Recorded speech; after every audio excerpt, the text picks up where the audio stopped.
Repayment of grant related to assets. Okay हमने asset के लिए ये देखा था कि भाई सबसे पहले आपको जो ग्रांट रिसीव होगी तो आपने उसको डेफर्ड में डाल देना है।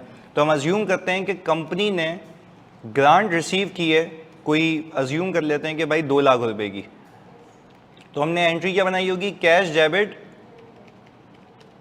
और डेफर्ड ग्रांट क्रेडिट। कितने से भाई, 2 लाख रुपए से, सिंपल हिसाब किताब। अच्छा, फिर हमने कहा कि this grant was received for the purpose of acquisition of plant.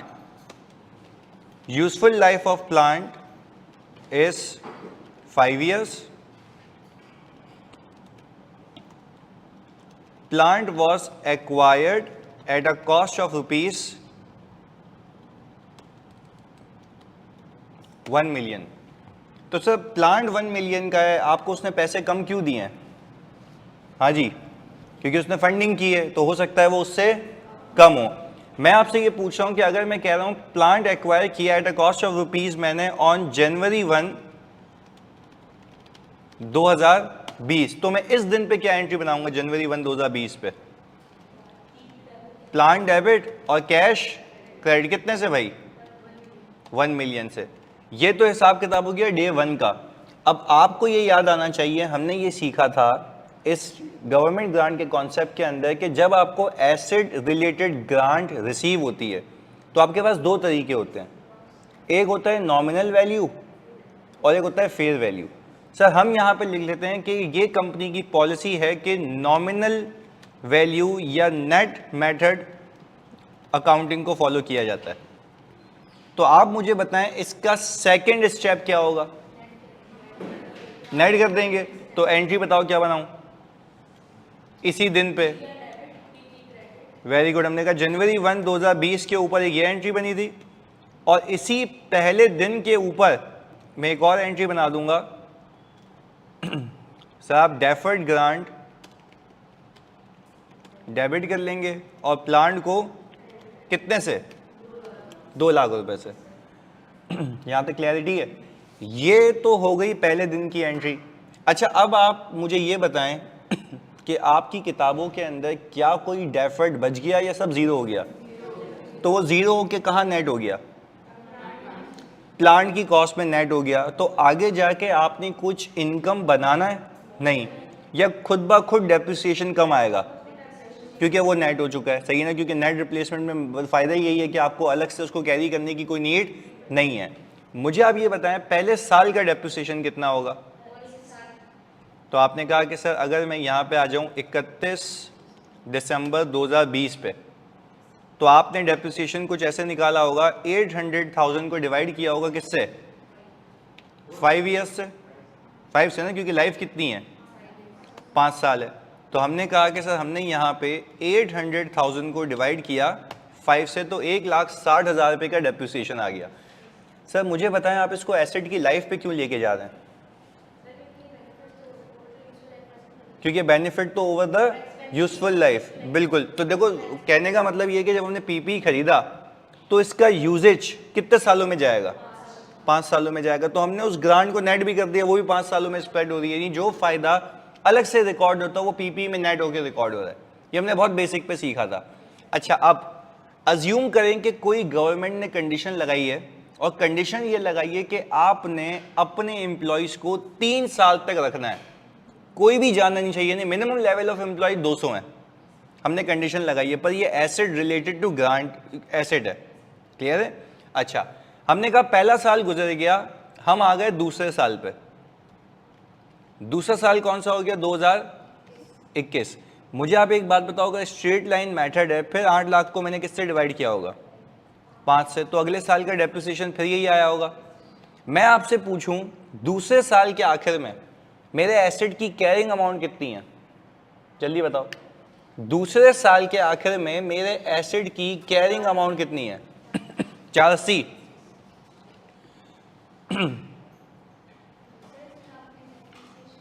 ये वाली ना, ये ओके वो एंट्री में यूं कर लेते हैं भाई, डेप्रिसिएशन एक्सपेंस डेबिट और अक्यूमुलेटेड डेप्रिसिएशन क्रेडिट, ये कर लेते हैं, सही है। अच्छा मुझे एक बात बताएं, अगर मैं देखूं कैरिंग अमाउंट ऑफ एसेट कहाँ पे 31 दिसंबर 2021 पे, वो आ रही है, आपने 8 लाख रुपए से शुरू किया था, आपने 1,60,000 का डेप्रिसिएशन एक साल बुक किया और 1,60,000 रुपये का डेप्रिसिएशन दूसरे साल बुक किया, तो आपने ये कर करा के आप अपनी कैरिंग अमाउंट निकाल के बैठ गए कितनी, 480। पर ये कैरिंग अमाउंट कितने सालों बाद की है, 2 सालों बाद की है। अभी तक आप समझे आपकी कंडीशन ब्रीच नहीं हुई है। पहले जल्दी से ये 2 साल कॉपी करो, हम तीसरे साल पे चलते हैं फिर जल्दी से। कंडीशन ये है कि आपने 200 एम्प्लॉयज जो हैं 5 सालों तक मेंटेन करना है, सिर्फ कंडीशन ये है, लिख लेते हैं भाई। Condition is to employ 200 employees for 5 years।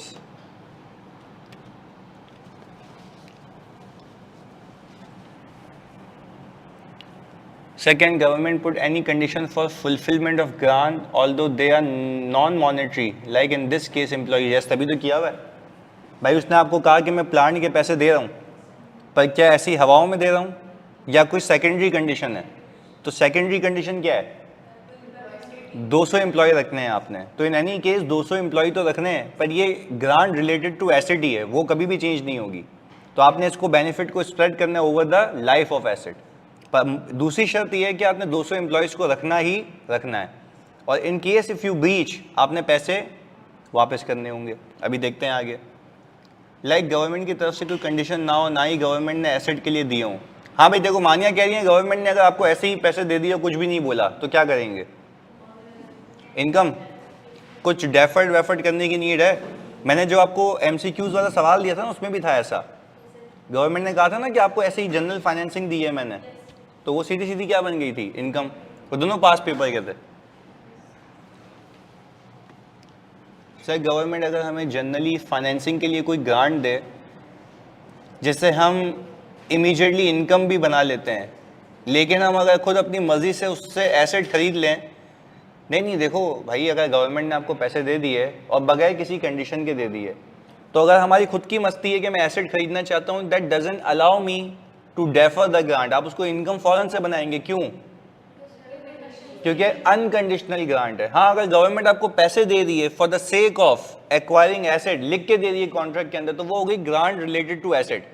अब आप ये कहेंगे वो स्पेसिफिकली मिली इसके लिए थी, जब वो P&L में जाएगा डेप्रिसिएशन के नाम पे, तब यहाँ से रिवर्स करोगे, या तो एसेट की कॉस्ट में इसको नेट कर देना, जो अभी हमने किया। क्लियर है? तो ये सिंपल उसूल है। सही है मानिया? तो देखो मैं इसकी लॉजिक भी देता हूँ।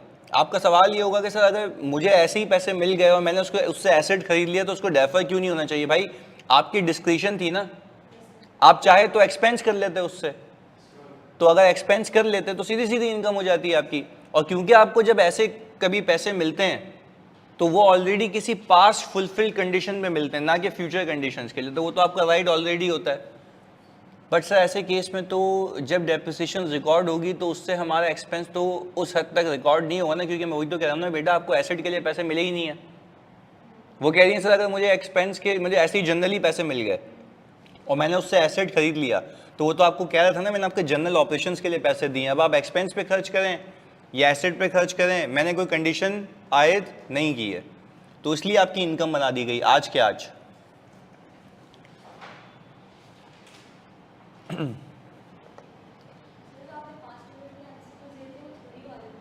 थ्योरी वाले थे नहीं, वो उसमें जो पास पेपर आया था ना, उसके अंदर आपको लिख के बताना था कि इसमें क्या होगा। अब जैसे फॉर एग्जांपल एक एग्जांपल बना लेते हैं ना, अभी हाथ के हाथ कॉपी करते करते, वो आपको यही सिचुएशन दे जो मैंने बताई है, और वो बोलेगा बताओ इसकी अकाउंटिंग ट्रीटमेंट क्या होगी, तो आप उसमें लिखेंगे अंग्रेजी में।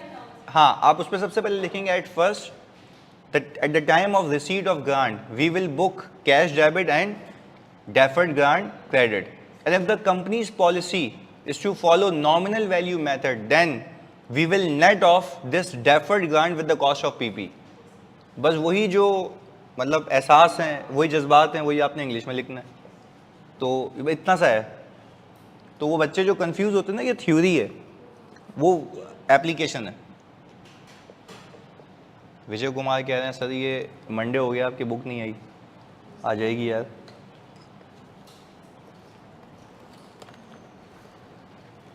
हाँ जी, यहाँ तक हो गया भाई। चलें, ओके। 2 साल हो चुके हैं, तीसरे साल पे आ जाएं। हमने कहा सर तीसरे साल के ऊपर फिर आपने ये वाली मस्ती की, तो आपने कहा 1,60,000 रुपये का डेप्रिसिएशन आ गया। 3 साल हो गए, 20, 21 और 22। अब मैं आपसे पूछूं आपके एसेट की कैरिंग अमाउंट कितनी हो गई है, तो आप कहेंगे इसमें से सर आपने 1,60 और माइनस कर लिया, और ये ऐसे निकाला आपने कि सर 8 लाख रुपए में से मजीद 1,60 माइनस हो गए। अच्छा, अब प्लीज़ यहाँ पे एक चीज़ समझनी है, आपके एसेट की कॉस्ट कितनी थी? यही तो सिखाना है। 8 लाख रुपए आपने ही नेट किया था। 1 मिलियन कोई नहीं कहेगा। देखिए वापस से सुकून से सोच लेते हैं ना, कोई जल्दबाजी तो है नहीं। आप लोग ही वो शख्स थे ना जिसने एसेट की कॉस्ट को नेट कर दिया था। देन आप ये क्यों कह रहे हैं 1 मिलियन? 8 लाख रुपए ही था ना, आप ही ने नेट किया था। क्लैरिटी है? यानी इस 8 लाख रुपीस के अंदर वो 2 लाख रुपए माइनस हुए हुए हैं। किसने किए थे? हम नहीं किए थे, क्योंकि कौन सा मेथड है? नॉमिनल वैल्यू मेथड है। आप लोगों ने किए थे। यहां तक क्लैरिटी है? पक्की बात है, सिंपल कहानी है। अच्छा, आज तक आपके पास अक्यूमुलेटेड डेप्रिसिएशन कितने का है? इससे आसान तरीका नहीं हो सकता। आप बोले divide by 5 multiply by 3 years, तो शॉर्टकट आ गया कि हमने कहा 8 लाख को डिवाइड किया 5 से, मल्टीप्लाई बाय 3। मल्टीप्लाई बाय 3 क्यों कर रहा हूं? 3 सालों का यूज कर चुका हूं, तो ये आ गया। तो सर ये तो आपके पास 2 ऐसी फिगर्स आ गई कि इन दोनों को नेट करूं तो 320 बनता है। सही है? ये हो चुका है आज तक। अब हुआ क्या, आपको पता लगा जब आपने साल के आखिर में हिसाब किताब उठाया तो आपके एम्प्लॉयज में से 50 एम्प्लॉय शार्ट हो चुके थे। आप पे क्या कंडीशन थी? आपने 200 एम्प्लॉयज मेंटेन करने हैं कितने साल? 5 साल। तो उसमें से 50 गायब हो गए।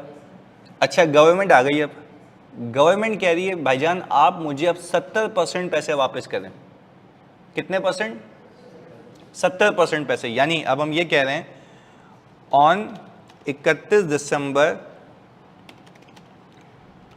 come to our attention that 50 employees left. Now government is asking for 70% refund. तो क्या अब मैं गवर्नमेंट को मना करूंगा या उसको पैसे दूंगा? अच्छा, अब जरा यहां पे क्रिटिकली बात सीखनी है आप लोगों ने, क्योंकि हमने रीपेमेंट रिलेटिंग टू एक्सपेंसेस तो सीखा। अब रीपेमेंट रिलेटेड टू एसेट को डाल रहे हैं हम, क्योंकि जैसी बात है repayment can occur in any form. दोनों फॉर्म्स को देख रहे हैं। अच्छा, हमने किया ये कि हम कह रहे हैं कि भाई गवर्नमेंट आपको पैसे वापस चाहिए, बिस्मिल्लाह पैसे वापस ले लें।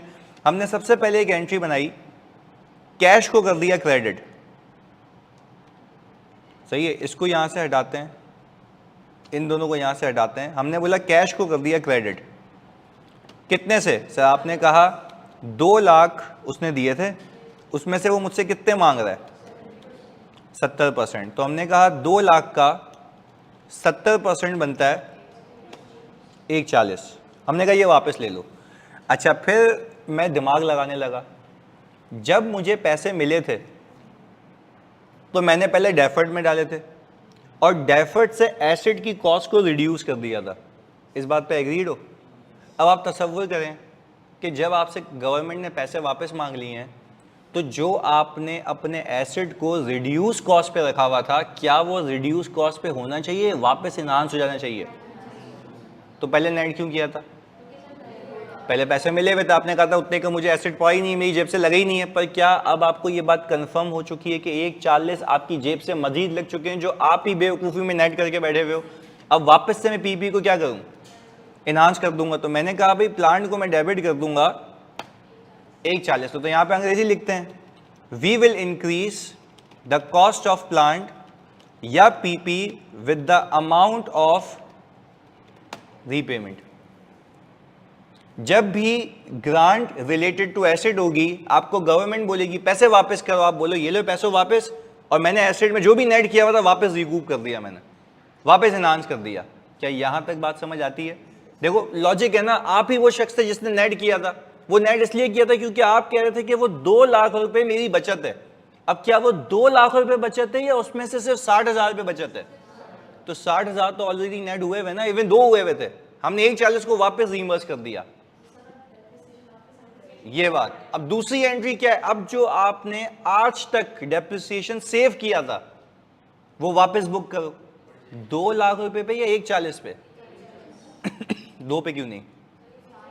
क्योंकि 60 तो हमारी है ना, वो तो वापस नहीं मांगेगा। तो हमने सिंपल एक काम किया, दूसरी एंट्री हमने ये बनाई, डेप्रिसिएशन एक्सपेंस डेबिट और अक्यूमुलेटेड डेप्रिसिएशन क्रेडिट। हमने कहा भाई 140, जल्दी से बताओ, 140 भी अगर 5 साल मजीद डेप्रिशिएट होता, क्योंकि यही नहीं हुआ, मल्टीप्लाई बाय 3 इयर्स, तो हमने 140 को डिवाइड कर दिया 5 से, मल्टीप्लाई बाय 3, क्या 84,000 आता है?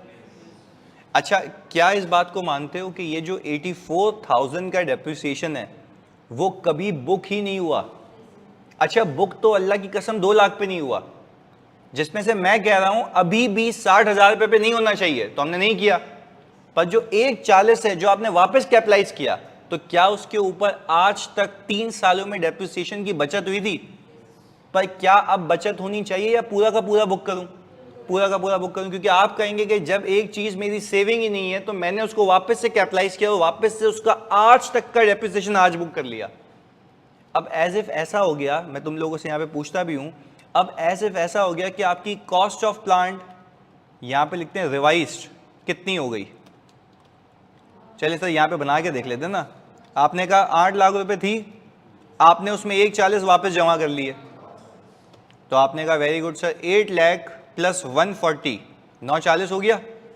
अच्छा, अब मैं आ गया अक्यूमुलेटेड डेप्रिसिएशन पे, प्लीज यहाँ पे फोकस होके देखना। अक्यूमुलेटेड डेप्रिसिएशन आपने 160 बुक किया था, फिर 160 बुक किया था, फिर 160 बुक किया था, कितने साल? 3 साल। पर आपने ये मजीद एक बुक किया, ये क्या थी आपकी? एडजस्टमेंट। तो मैंने कहा सर अगर मैं यहां पे 160 को मल्टीप्लाई करूं 3 से और उसमें प्लस कर दूं 84,000, तो क्या मेरे पास 396 आता है? 544 की कैरिंग अमाउंट आ गई मेरी, कितने सालों बाद? अच्छा, अब आप यूं समझें इसको, आप यूं समझें इसको कि अगर आप शुरू से ही एसेट को 940 पे रखते, कैलकुलेटर पे प्लीज, अगर what if we would have carried plant at 940 from inception, ऐसा ही है, तो आपका 960 ही डिवाइड होता, जल्दी बताओ। 960 आपकी कॉस्ट होती, 940 सॉरी, हाँ जी, अभी देख लेते हैं ना, वही तो चेक कर रहे हैं। इसकी लाइफ कितनी होती जल्दी बताओ? 5 साल। इसको मल्टीप्लाई करते हैं किससे? 3 इयर्स से। जल्दी बताओ, मैं 940 को डिवाइड कर दूं किससे? 5 से। मल्टीप्लाई कर दूं 3 से, 564,000। अच्छा, तो यहां पे हमने मेरे ख्याल से कोई गलती की है, हाँ ये मसला हो गया ना, ये आ गया 564,000, साइन का मसला था। पहले बताओ बात क्लियर है? पक्की बात है? अच्छा ओके, समरी क्या है? समरी ये है कि आपने नेट रिप्लेसमेंट मेथड पे अकाउंटिंग कर ली। अच्छा, वाई 940, वापस से कह देता हूँ भाई, आपने एक पूरी अजम्पशन, आपने एसेट कितने का खरीदा था? 1 मिलियन का। 2 लाख रुपए आपको गवर्नमेंट की तरफ से मिल गए, आपने क्या वो 2 लाख रुपए को अलग रखा या नेट कर दिया? आपका एसेट कितने पे हो गया? 8 लाख रुपए पे। तो आज तक आप इस बात को मानते हैं कि 2 लाख रुपए पे डेप्रिसिएशन बुक सेव हो गया। कितने साल तक सेव होता था? 3 साल। तीसरे साल के आखिर में आपको आके पता लगा कि गवर्नमेंट कह रही है कि आपने कंडीशन को ब्रीच किया, आप बराए मेहरबानी मुझे मेरे पैसे वापस करें। यहाँ तक क्लियर है? अच्छा, पर ये देखते हो, ये जो भी जिसको मैं डब्बे में बंद करूंगा, ये क्या ये बात मानते हो ये बिफोर रीपेमेंट है? ये वाला डब्बा जो है ना बिफोर रीपेमेंट है, इस बात पे एग्री करते हैं आप लोग? ये वाला डब्बा बिफोर रीपेमेंट है, ये पूरा जिसको मैंने येलो कर दिया, ये पूरा बिफोर रीपेमेंट है। अच्छा, बिफोर रीपेमेंट का मतलब है 8 लाख रुपए पे था, 160 को 3 से मल्टीप्लाई करो तो इतने पे मौजूद है, सब इंसानों की तरह चल रहा होता तो आगे कुछ भी नहीं करना पड़ता। पर इस दिन पे एक पंचायत हो गई कि मेरे एम्प्लॉय चले गए, क्या अब मुझे पैसे वापस करने? कितने वापस करने? 140। मैंने क्या किया, 140 से प्लांट को डेबिट कर दिया और कैश को। तो आपका सवाल होना चाहिए, आपने प्लांट को क्यों डेबिट किया? भाई क्योंकि यही तो वो कॉस्ट है जो वापस लग गई, जो आप कह रहे थे बचत है। यहां तक एग्रीड है? हमने सिंपल एक काम किया भाई, 140 से इसको बढ़ा दिया। अब मैं आपसे ये पूछूं भाई कि अगर मैं यहां पे इस 140 का जो हिसाब किताब है, हम यूं कर सकते हैं कि मैं अब इस 140 में ये 8 लाख जो है वो ऐड कर दूं। तो जैसे ही हमने इसको इसमें ऐड किया तो मेरी कॉस्ट ऑफ एसेट कितनी हो गई? 940। मैंने यहां पे कितनी लिखी हुई है? 940। यहां तक कोई मसला? पर अब एक और पंचायत है, सिर्फ कॉस्ट का मसला नहीं है, डेप्रिसिएशन का भी मसला है। तो मुझे बताओ 140 पे आज तक क्या डेप्रिसिएशन बुक हुआ है?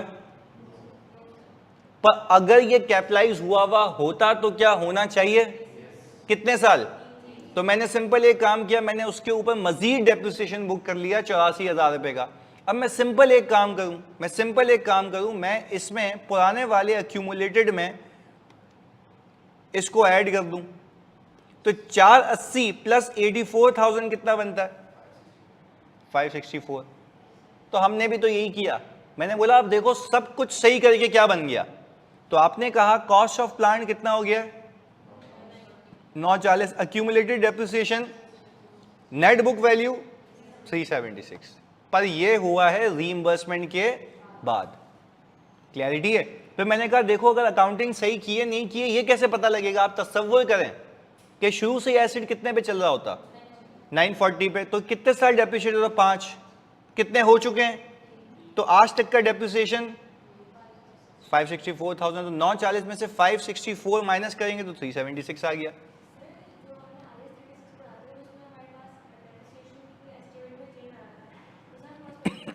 प्रोस्पेक्टिव नहीं ना, हम पीछे जाके नहीं कर रहे हैं, प्रोस्पेक्टिव ही कर रहे हैं ना। मैं कह रहा हूं आज ही पिछले सालों का बुक कर रहे हैं, दिस इज प्रोस्पेक्टिव ना। सही है? चलें भाई इसको यहां से कॉपी कर लें, क्योंकि आप लोगों ने मेरे ख्याल से ऊपर तक किया था ना कॉपी, यहां तक कर लें। हाँ भाई जल्दी बता दो बच्चों, ऑनलाइन वालों क्लियर है? विजय, नूर और अब्दुल रहमान, अली, हुरैना, नुमान, जल्दी से क्लियर है भाई? ओके, कॉपी करें इसको जल्दी से। एक मिनट, ये पूछ रहे हैं कि सर प्रोस्पेक्टिव कैसे? प्रोस्पेक्टिव का मतलब ये है कि क्या मैंने पिछले सालों में जाके इसको सही किया या आज ही कर लिया? तो प्रोस्पेक्टिव का मतलब होता है करंट ईयर और उसके आगे आने वाले सालों में सही करो। तो हमने आज ही कर लिया उसको। जी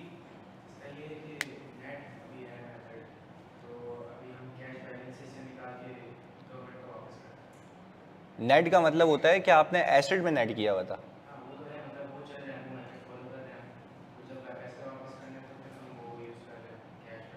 देखो पैसे वापस करोगे तो कैश ही दोगे ना, तो वो तो सिखाया नहीं ना मैंने, तो अभी हम उसकी टेंशन भी नहीं लेते।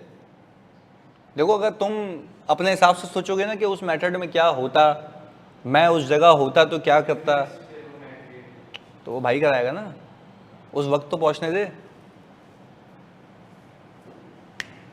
अगर आज ही मैं सोचूं ना कि उसमें क्या होगा, जब मैं तुम्हें गवर्नमेंट ग्रांट शुरू करवा रहा था, मैं तुम्हें ये रीपेमेंट की बातें बताता, तुम्हारे दिमाग की खिचड़ी बन जाती है ना। तो पहले एक चीज, दूसरी चीज, फिर रीपेमेंट, फिर रीपेमेंट। सही है? मैंने तुम्हें कहा है ना इसकी एक पेज की समरी दूंगा। कैश फ्लो की मिल गई थी ना, हेल्पफुल है? वो पूरे अकाउंट्स बने हुए, इसमें कौन कौन सी चीज कहां से कहां जाती है।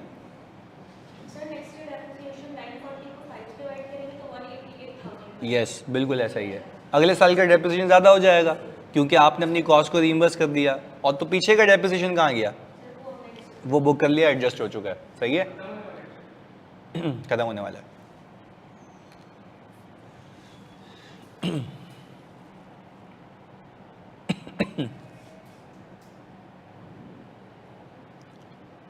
हमने सिंपल ये किया, जो पिछले सालों की अक्यूमुलेटेड बुक होनी चाहिए थी ना, वो तमाम की तमाम आज बुक कर ली।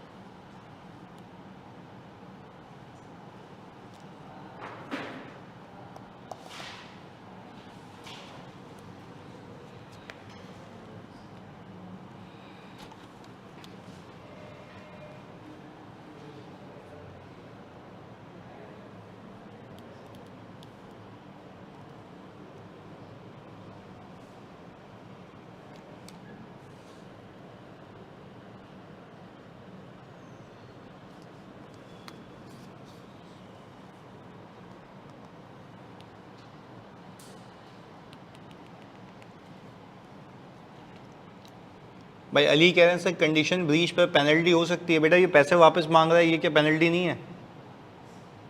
बोले कंडीशन ब्रीच पे पेनल्टी हो सकती है। हम कहेंगे गवर्नमेंट को भाई तुम्हें मस्ती है, नहीं दो पैसे, पेनल्टी किस बात की? जो पैसे दिए हैं वो ले लो वापस। सही है। अगर हाइपोथेटिकली कहें तो चलो भाई हम कह रहे हैं तुम्हारी बात मान लेते कि पेनल्टी है, तो उसका एक्सपेंस बुक कर लेना।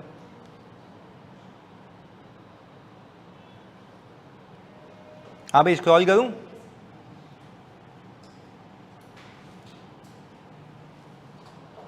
एक्सेल में देखो मेरी राइटिंग का मसला नहीं है। पेपर में अगर राइटिंग के मसले होते तो मैं तो पास ही नहीं होता, कभी क्वालिफाई ही नहीं होता। हाँ कुछ भी नहीं है मसला, मुझसे तो अच्छी होगी।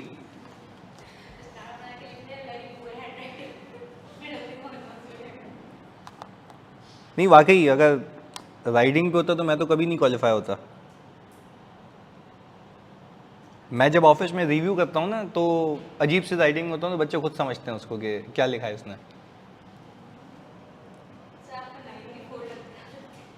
हाँ ये है, I take it as a complement.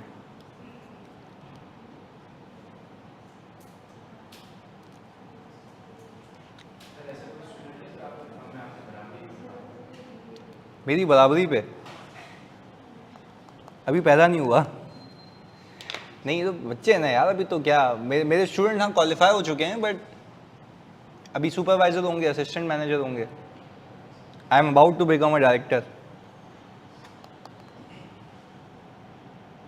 मेहनत करेंगे बिल्कुल बन जाएंगे।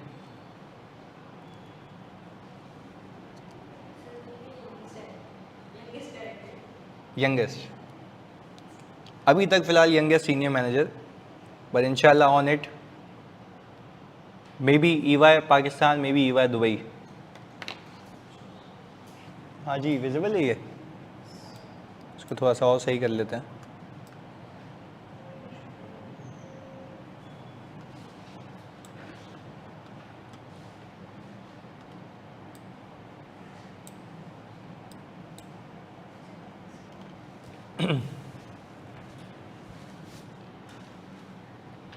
हाँ जी ऑनलाइन वालों विजिबल है ये।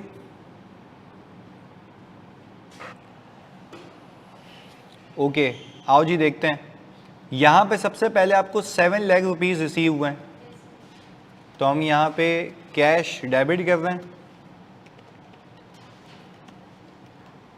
और डेफर्ड ग्रांट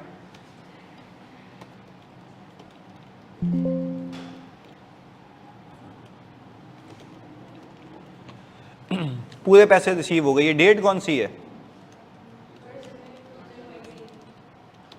2020। ये हो गया हिसाब किताब पहली तारीख का। अच्छा अब आपने कहा कि भाई ये 2 हिस्सों में ब्रेक करेंगे। सबसे पहले तो उसने कहा कि इसमें से 4 लाख रुपए जो है वो एसेट के रिलेटेड है। हमने कहा सही है। पहले हम एसेट खरीद के आ गए, कैश हो गया क्रेडिट और प्लांट हो गया डेबिट। प्लांट ही है ना? ओके ग्लास ब्लोअर है।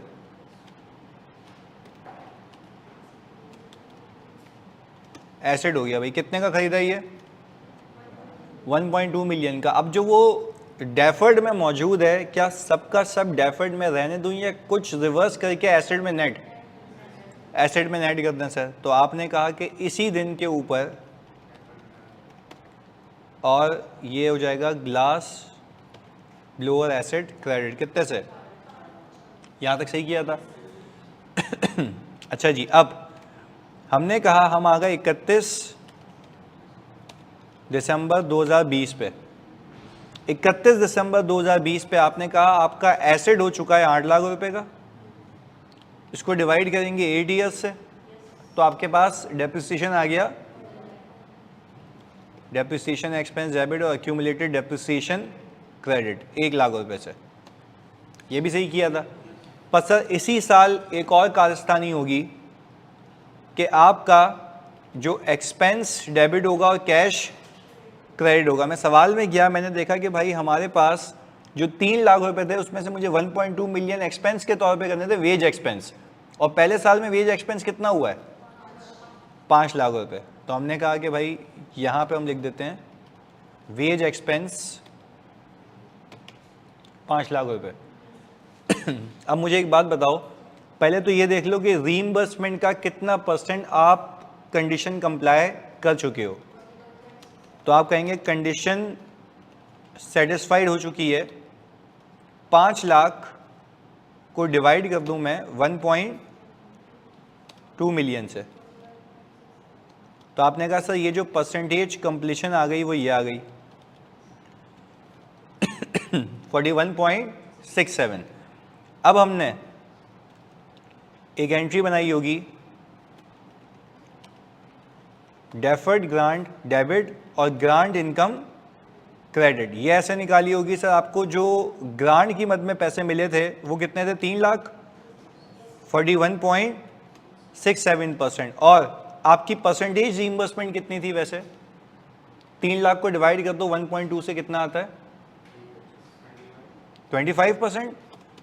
25% ऑफ 5 लाख भी ले सकते हैं, याद है ना। एक्सपेंसेस वाला तो अपनी जगह है ना, वो तो चेंज नहीं हो रहा, हमने दोनों रखे हैं इसके अंदर। तो हमने ये कहा कि भाई आप यहाँ पे 3 लाख रुपए को इससे मल्टीप्लाई करेंगे तो देखो 1.25 आता है। ये कौन से साल की अकाउंटिंग हो गई? पहले साल की। चलें, हमने कहा भाई कंडीशन सेटिस्फाई होती हुई दिख रही हैं। अब वो कह रहा है कंडीशन ये थी कि भाई इसने प्रोड्यूस करने 25,000 light bulb for the new parliament building bye 31 दिसंबर 2021, यानी 2 सालों में। पहला साल तो हो चुका है ना। अच्छा, पहले साल में उसने कितने बल्ब प्रोड्यूस किए? 9,000। However due to frequent power cuts उसने कहा कि सिर्फ 2,000 कर पाया, तो क्या कंडीशन ब्रीच हो चुकी है? अच्छा, पर ऊपर लिखा हुआ ये है failure to comply with the 50% of the required threshold whole grant will be payable. तो मुझे बताओ इसका 50% कितना बनता था 25,000 का? 12,500 ऐसा ही है। और उसने कितने बनाए? 11,000। तो क्या उसने पूरे पैसे वापस करने या प्रोपोर्शनेटली? पूरे वापस करने। Why not proportionately? Very good. अगर वो 12,500 बल्ब बना लेता तो फिर उसको प्रोपोर्शनेटली पैसे वापस करने होते, पर इस केस में पूरे पैसे वापस करने, क्योंकि वो लिख रहा है कि अगर आप रिक्वायर्ड कंडीशन के 50% तक भी नहीं पहुंचे देन यू हैव टू पे द एंटायर अमाउंट। क्लैरिटी है? चलें, ओके। अब हमने कहा ये तो हो गया पहला साल। अब हम अगले साल चलते हैं। अगले साल जल्दी से बताओ क्या फिर डेप्रिसिएशन एक्सपेंस बुक हुआ होगा? 2021 यही हुआ होगा, सेम। सही, हमने कहा नेक्स्ट ईयर 2021, बट यहां पे लिखते हैं बट बल्ब्स प्रोड्यूस्ड। हाँ भाई, कितने प्रोड्यूस किए हैं? 11,000 आउट ऑफ 25,000। तो आप कह रहे हैं सर इसको, ये तो 44% हो गया, तो हम कह रहे हैं सर आपने कंडीशन को ब्रीच कर लिया। सही है, हम कह रहे हैं सर ये हो गई कंडीशन ब्रीच।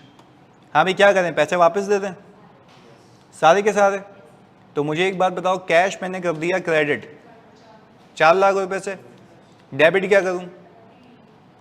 सही है, आपने कहा कि सर ग्लास ब्लोअर है, डेबिट हो गया कितने से? 4 लाख रुपए से। सर ये तो वो बात हो गई कि आपने वापस से एसेट को इंक्रीज कर दिया, पर क्या आज तक इसके ऊपर यूजेज का एक्सपेंस बुक हुआ है? इसके ऊपर तो नहीं हुआ ना, होना चाहिए। कितने सालों का? 2 सालों का, क्योंकि यही तो आज तक की सेविंग थी। आपने कहा कि भाई इस पे मैंने 4 लाख रुपए को डिवाइड किया 8 से मल्टीप्लाई बाय 2, 1 लाख रुपए, यानी 1 लाख रुपए का डेप्रिसिएशन जो आज तक तुम सेव करता आया था, अब that is no more a saving.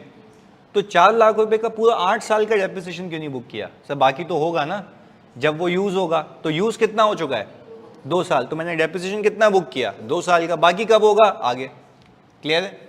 अच्छा भाई, मानिए कह रही है सर जैसे हम ग्रांट रिलेटेड टू एक्सपेंस में जिस साल कंडीशन ब्रीच होती थी उस साल की इनकम रिकॉर्ड नहीं करते थे, क्योंकि नहीं, एक मिनट देखिएगा भाई, मैंने आपको क्या सिखाया था लास्ट क्लास में, सब सुन लो एक बार, कि ग्रांट रिलेटेड टू एक्सपेंसेस के अंदर भी मैंने आपको आखिरी साल की इनकम बुक करवा ली थी।